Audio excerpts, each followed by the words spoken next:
Hi there, my name is Ryan, and in this video we're going to make this large end grain random pattern cutting board. This is going to be a long video and it'll detail all the steps to make this large board from start to end and all the problems I ran into along the way. This spans over 2 months in my spare time, so let's get started.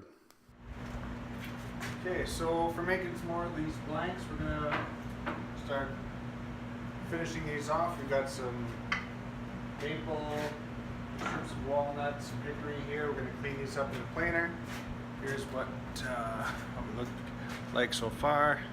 So they're just rough cut, some nice ends, but we'll run these through individually because they're all different thicknesses.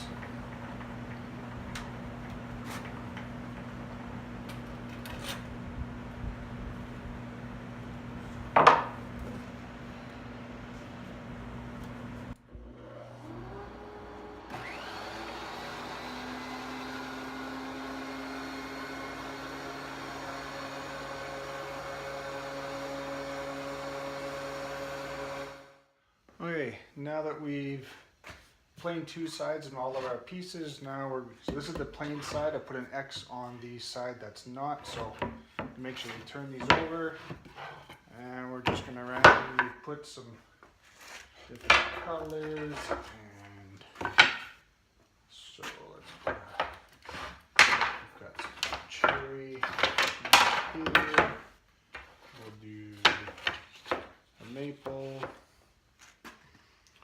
Let's do another walnut.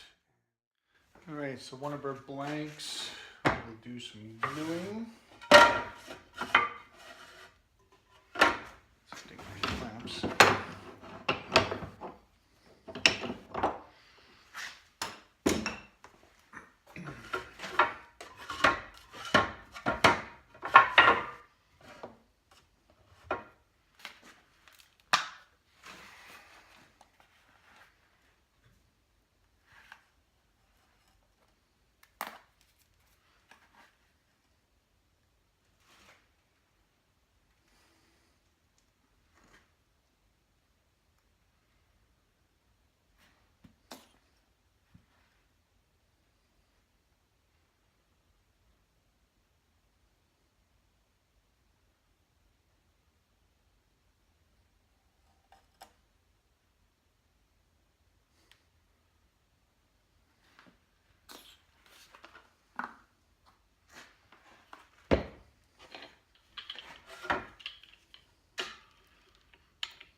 Okay, so for our next step, this is the next day, we'll take these off.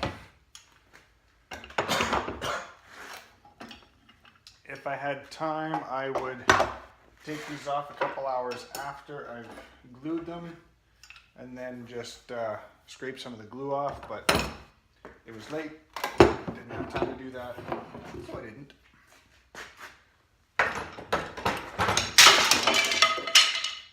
Oops.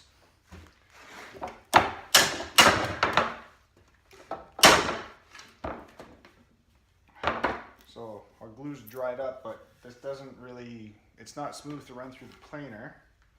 So I'm going to pick a side that is fairly smooth, which is the top. And just take one of my hand things, skim off the glue.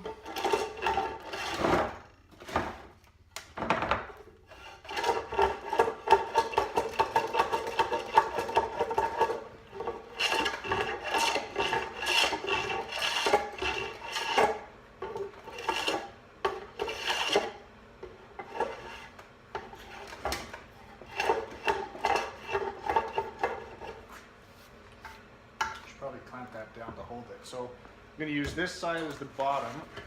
We'll turn it over here. We'll run it through our planer until we get the top side smooth. Then we'll flip it over and clean up the bottom side. So while I'm working on that, at the same time I'm going to get the next one lined up here and get that clamped and glued. And just roll through all the blanks I want to get done. And then we'll come back and start cutting them up.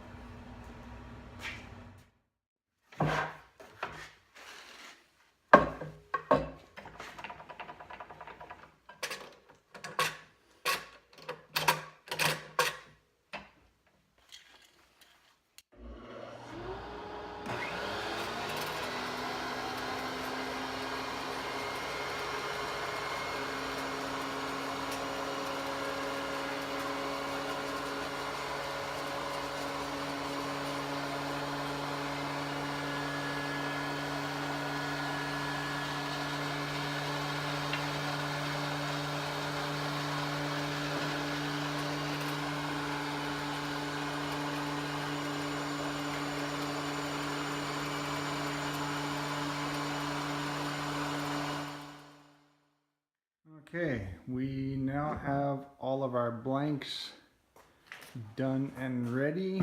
Put the camera down. So we've got, these are all about 8 to 8.5 inches wide. We've got 4, 5, 6, 7, 8, 9, 10. We've got 12 blanks of various lengths. The thickness of these from one to the next doesn't actually matter. This one's a bit taller than this one, and that one's taller than this one.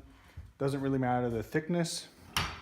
The next cut we're going to do on the table saw is we're going to slice them all up this way to get our end grain, and that will determine the thickness of our cutting boards. So we will do that next, probably tomorrow, because it's late.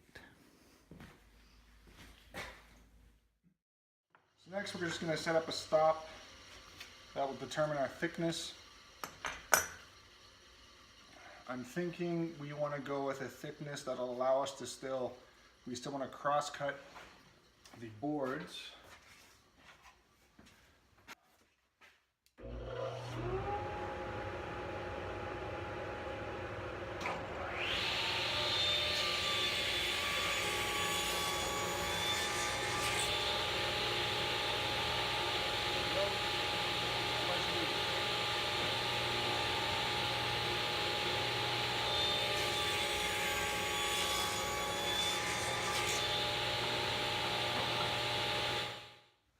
All right, now we have them all cut up. So you notice some of these, actually we've got some flaws on the inside. So we've got this here, so we'll probably discard this one. Use that can slice that up to make some coasters later. I think there was another one matching with that guy. There it is, get rid of those. Now the fun part is gonna be, we're going to mix and match all these.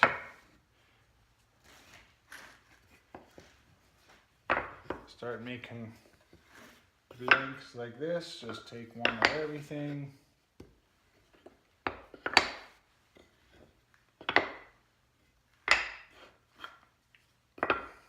Like so. Let's take one of these. And the length here really isn't going to matter, so we'll spread these all out and we'll start making blanks that will be like this, all random. We're only about still 8 inches wide, but we're also going to make more cuts this way and more lengthwise cuts this way in a couple more cuts. So that'll be next. We'll start rearranging these and gluing those together. But got a ringette game for my daughter to go to, so we'll get to that after.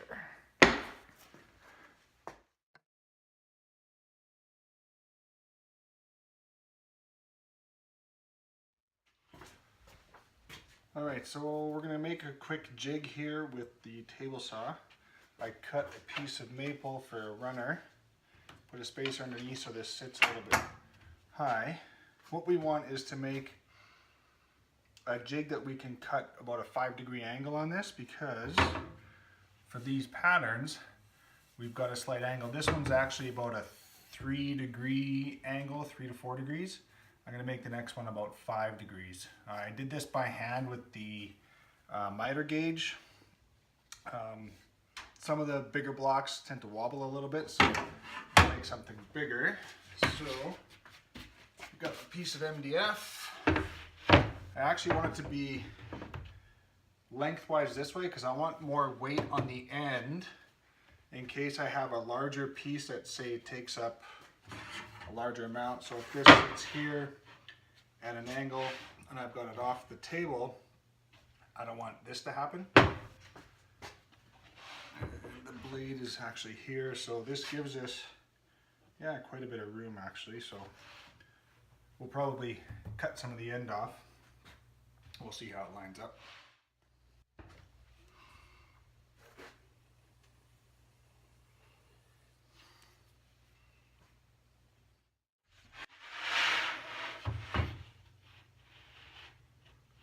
Of course, I marked the other side.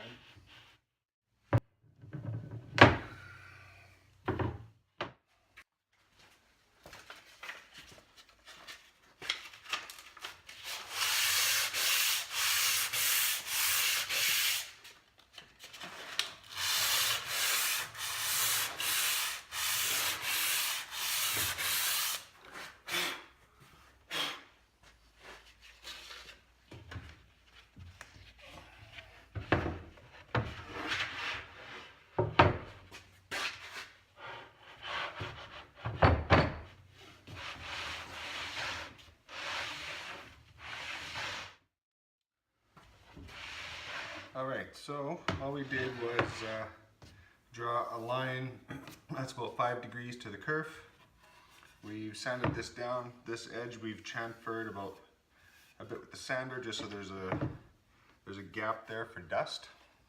And then we're just going to glue this down. Doesn't have to be perfect. We just want it to be close. So we'll glue that there, put some weight on it, let that set up, and then we'll flip it over and screw it in from the other side. Okay, our jig is ready to cut our 5-degree cuts on all of our slabs here. But after gluing, you can see there's some rough spots here and you've got glue drips on the bottom. So what I'm going to do on the rest of those blanks that you can actually see in the background over there, I'm just going to take a regular hand plane,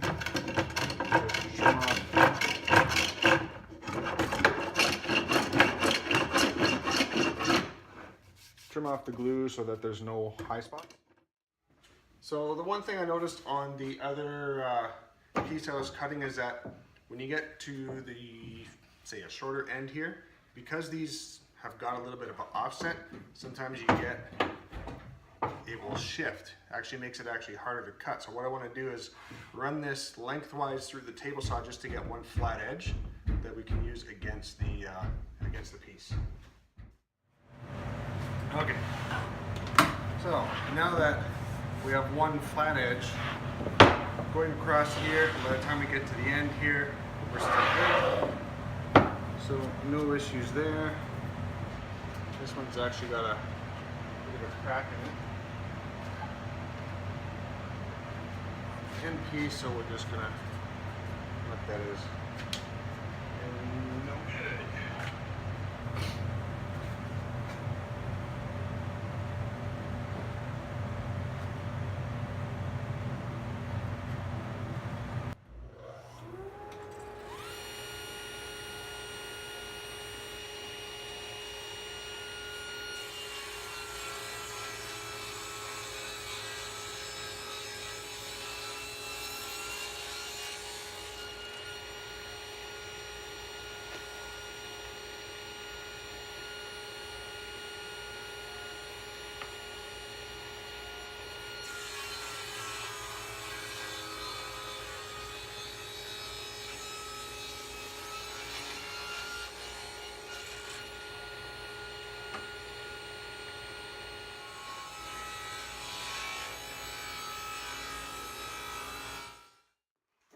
All right, so here we have all of our blanks cut up into small chunks like this.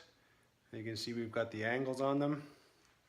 They're all different thicknesses and sizes, and we have a lot of them. So basically, if you can see here, this is the board.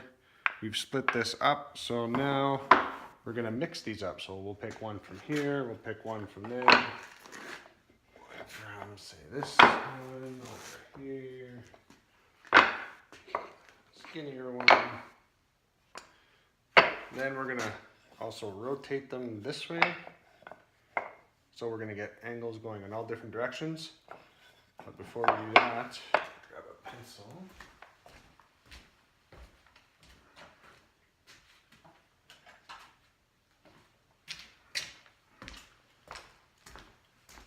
So I kept these all oriented top side for the direction they went through the saw. I'm just going to run a line on all the tops.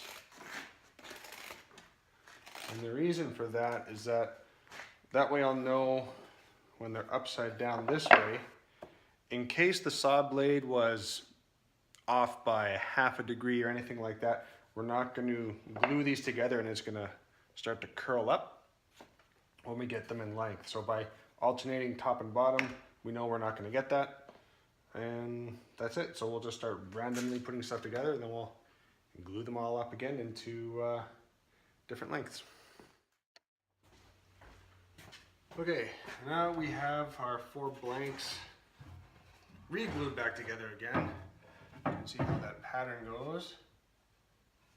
So very random. So next is we want to flatten up one side. So I'm just picking the side that doesn't wobble, and will ride along the fence the smoothest.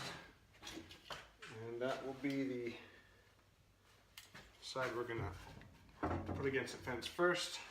Then we'll flip it over, flatten the other side.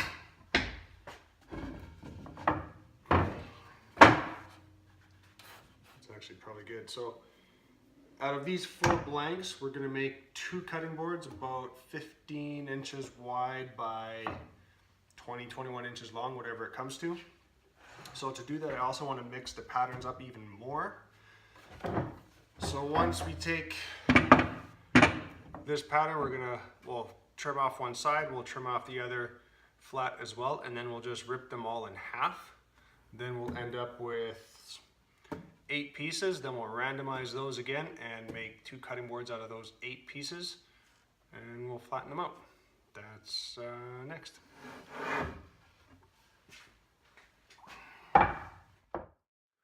Okay, so here is, we actually got both, oh, sorry about that, both stacked on top of each other. So here's all our pieces that we've cut.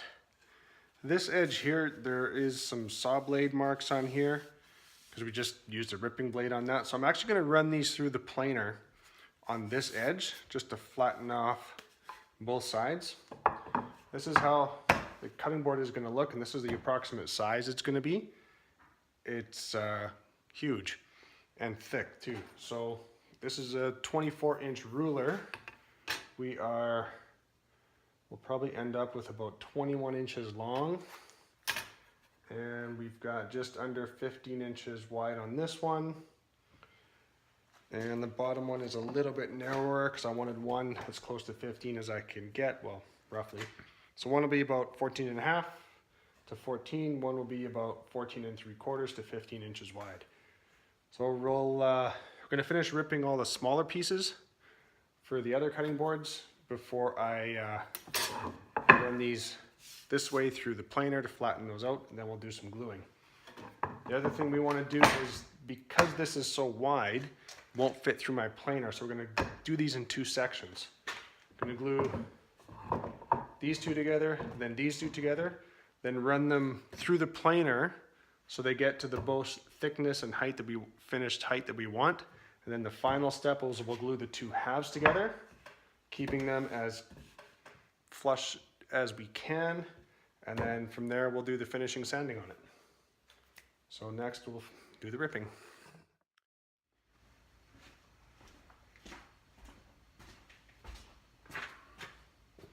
So here I'm actually cutting the last of the shorter ones. These shorter ones are about 14, 15 inches long.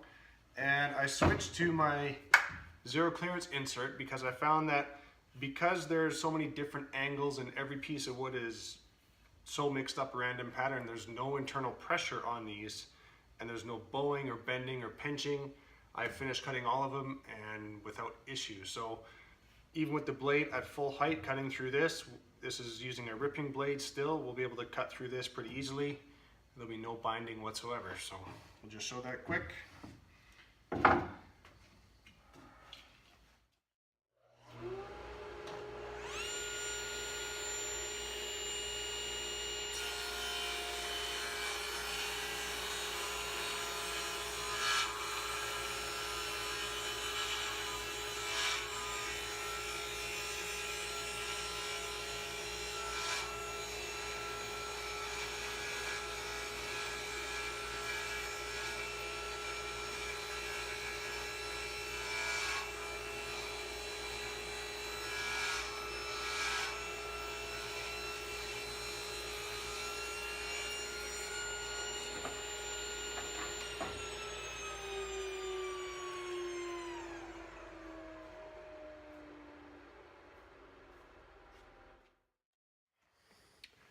All right, so here we've got our 2 blanks that we're going to be gluing together to make our large board. Now if we glued this together now, we won't be able to run it through the planer.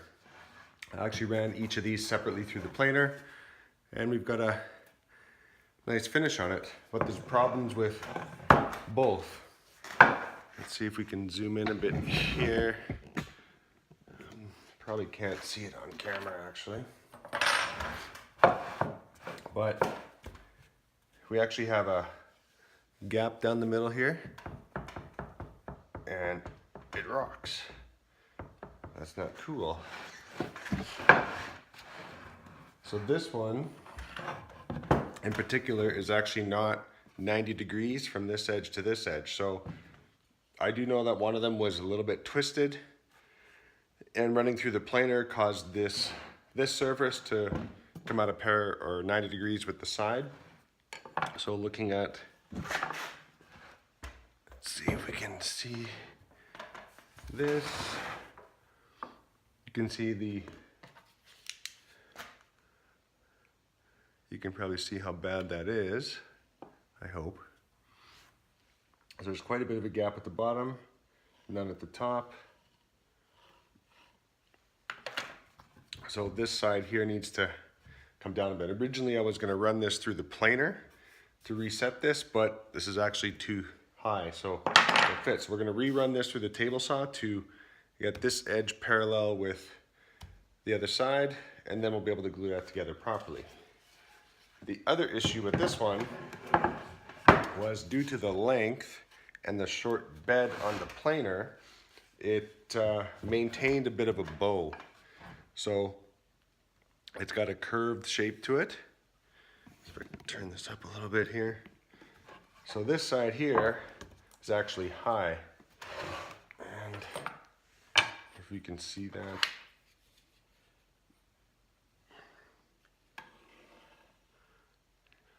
You can see how much of a gap there is on one end. If I hold it flat down here, and I could rock it back and forth. Show the same issue. And flipping it over, there's a nice little gap in the middle. So tight on one end, gap in the middle, tight on the other end. So to solve that issue, we're going to rerun this through the planer on a sled instead. So I've got more surface, and I've added extended the bed on the planer. So we'll run the high side in first, get that nice and flat. Then we'll flip it over on the same sled, and then we'll bring that to the same height. Also running this through at the same time on the same sled so that we maintain both to be the same thickness. Then we'll run this one through the table saw, clean up or square up one side so we can properly glue this together. All right, so we've refinished both pieces. I can't tell which one was which though anymore.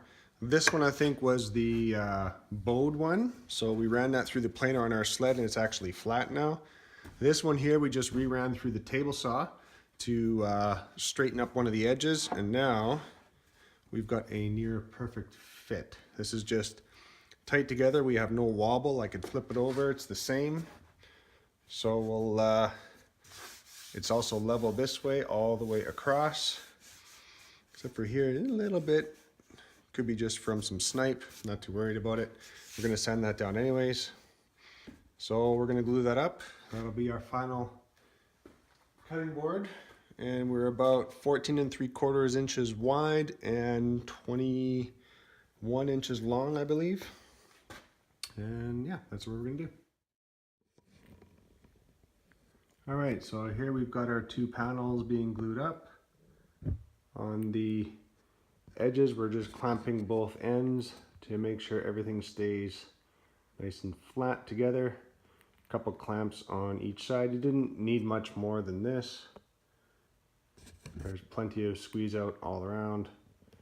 And with the thickness of those boards, there's hardly any flex in them at all, so this is more than enough. Let that dry overnight, and then we'll do some cleanup on it. All right, we've glued our two slabs together. We have a little bit of a glue line there that we can see, but we're gonna sand that down. What we're gonna do next is actually trim off the sides to square this up. Then we'll do our final sanding.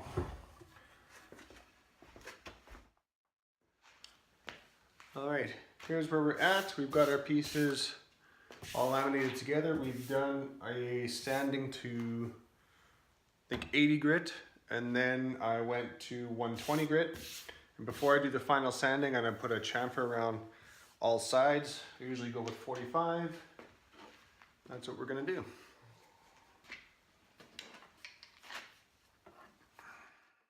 All right, so we've got our chamfer on all corners and edges. I also do the outside corners here. You can see the corner just like that. I don't have a set radius or size I use. I just go with what I like. So the next step before we actually put a finish on it, which is almost there, we're going to just sand off the edges by hand just to soften all these edges where the 45s are. But first we're going to wet it. So we just wet a cloth to pull the grain. You want to make sure you do this on any end grain board you do. Wet it like so, and then let it dry before you do your final sanding. What this does is raise the grain. You'll actually be able to tell. You can run your hand over it, and then after it dries, you'll feel it a lot rougher. Pulls the grain out. You can do this once or twice if you like. Sanding between each one, or each time you wet it. Then your final product in the end will be much smoother to the feel when it's being used or when it's wet. The grain won't pop out again, and you're good. So we're gonna flip it over, do the other side.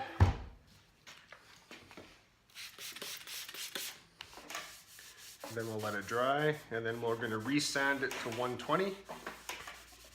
And then I might wet it again, another quick sanding. Then we'll finish off all the edges by hand, and then we'll be ready for finish.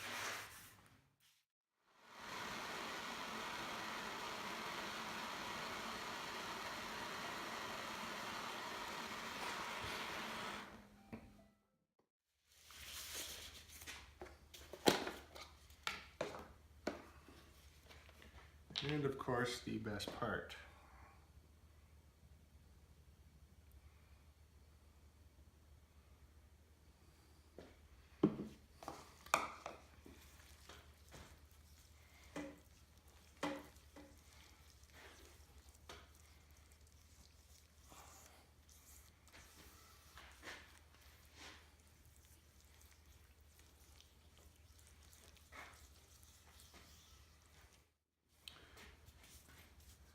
We'll let that soak in, we'll add some more.